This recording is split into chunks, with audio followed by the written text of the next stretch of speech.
Bonjour à toutes et à tous, j'espère que vous allez bien. Aujourd'hui, petite vidéo improvisée pour vous parler de la rétention.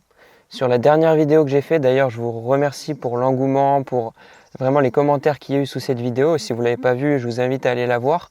Mais sous cette dernière vidéo, il y a eu des commentaires sur la rétention. Il y a des personnes qui m'ont dit « c'est bien que tu parles de la rétention, c'est bien d'aborder ce sujet-là. Mais attention, parce que en réalité, je ne parle pas de rétention. Et pour moi, ce que j'ai expérimenté dans ma vie, ce n'est pas de la rétention.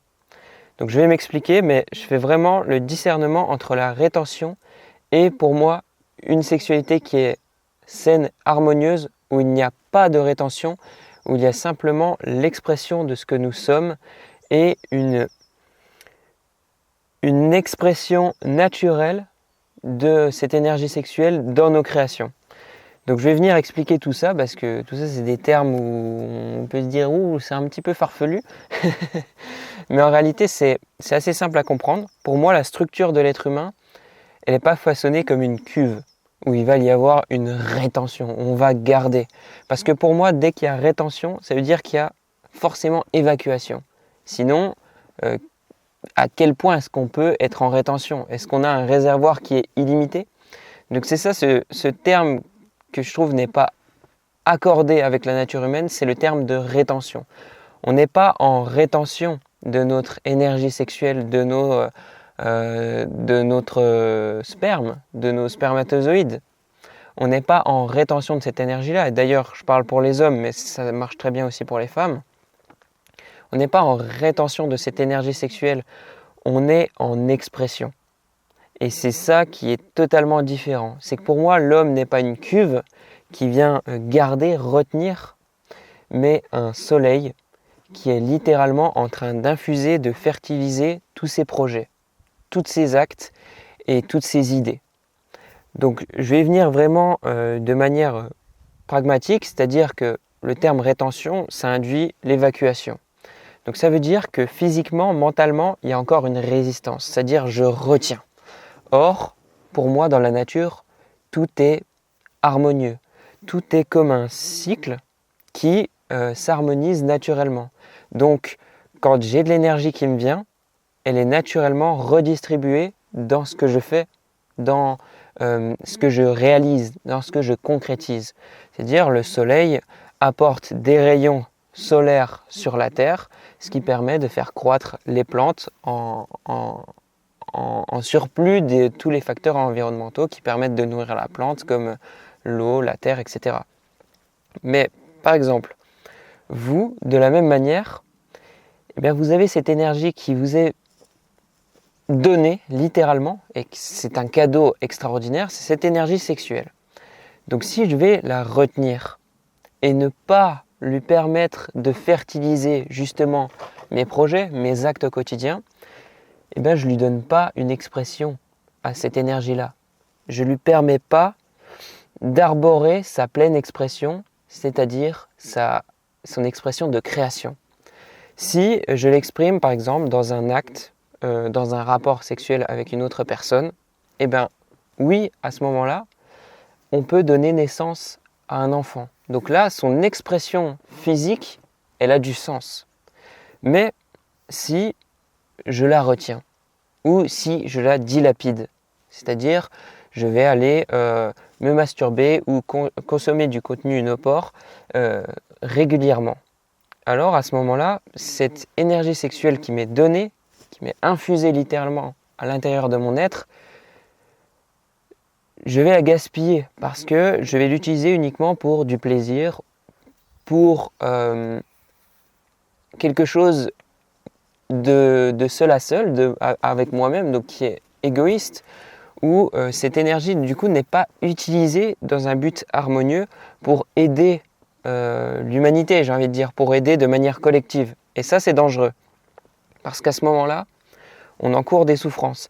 Tout ce qui est utilisé de manière égoïste n'apporte que des choses derrière égoïstes, donc de souffrance, donc d'incomplétude. On ne peut pas être complet, on ne peut pas être dans l'harmonie, dans l'unité, dans l'amour, dans la joie, dans le bonheur, dans la paix, si nous-mêmes on agit de manière incomplète, c'est-à-dire en se regardant que soi-même. Donc pour moi, la masturbation est profondément égoïste. Et je sais que pas tout le monde va aimer ce que je dis là, mais pour moi c'est la réalité. On ne peut pas être dans un échange, dans une expression harmonieuse de notre énergie sexuelle par la masturbation. De la même manière, on ne peut pas y être par la rétention. En rétention, on garde l'énergie. Donc, on ne lui permet pas d'infuser nos projets, nos créations artistiques, culturelles, professionnelles.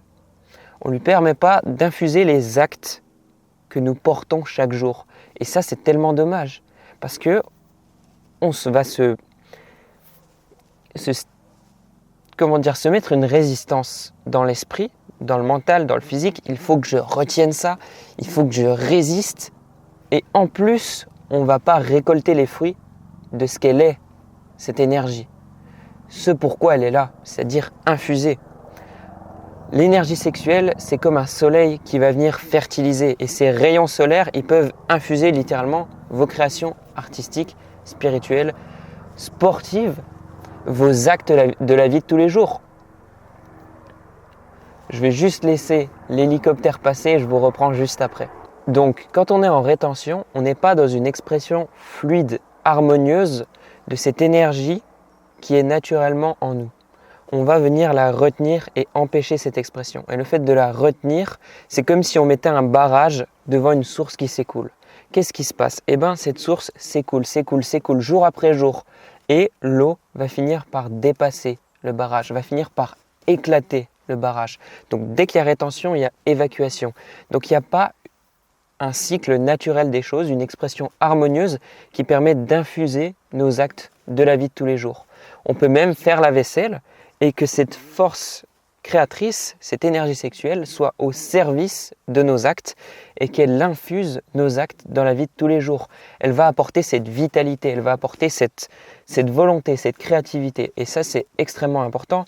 On a notamment le psychiatre et médecin très célèbre Carl Jung, qui a notamment contribué du point de vue philosophique, et il parlait de cette énergie sexuelle, de cette énergie créatrice qui s'infuse dans les créations artistiques, spirituelles, dans nos créations de la vie de tous les jours, dans nos projets entrepreneuriaux, et qui ne trouve pas sa juste expression quand elle est utilisée pour des instincts, j'ai envie de dire, pour des actes purement instinctifs, donc de l'ordre de la sexualité non consciente, où on va le faire de manière irréfléchie, égoïste, depuis une pulsion, ou si on va garder en fait cette énergie-là. On ne va pas la mettre à profit de ce que nous sommes pour exprimer avec comme une sorte de carburant ce que nous sommes.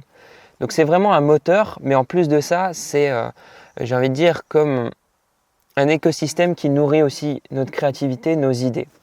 Donc c'est ce que je voulais apporter aujourd'hui sur la rétention. Oui, la rétention, c'est une bonne chose dans le sens où certains parviennent à du coup ne plus se masturber, à ne plus se dilapider dans une sexualité qui est purement instinctive. Et ça, c'est une bonne chose. C'est excellent. Mais on peut aller encore plus loin.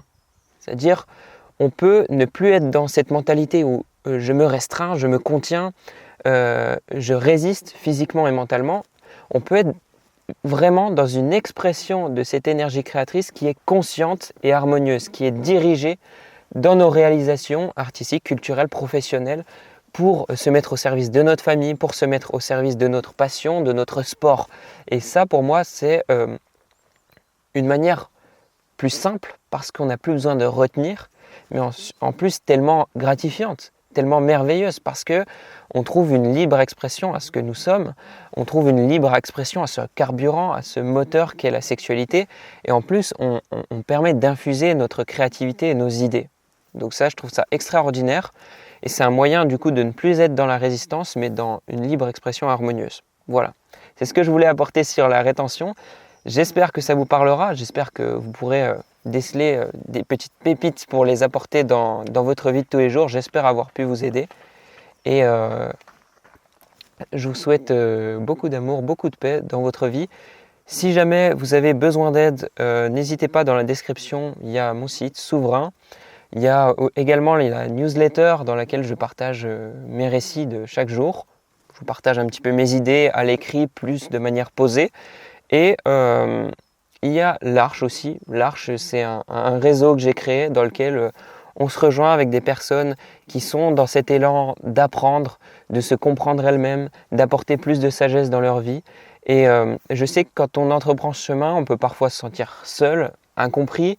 Et ça, c'est le but de l'Arche en fait, c'est d'apporter comme une sorte de réseau, de se retrouver en appel, de discuter ensemble pour voilà, se dire ok, d'autres personnes sont dans le même cheminement et je peux partager avec ces personnes-là. Donc voilà.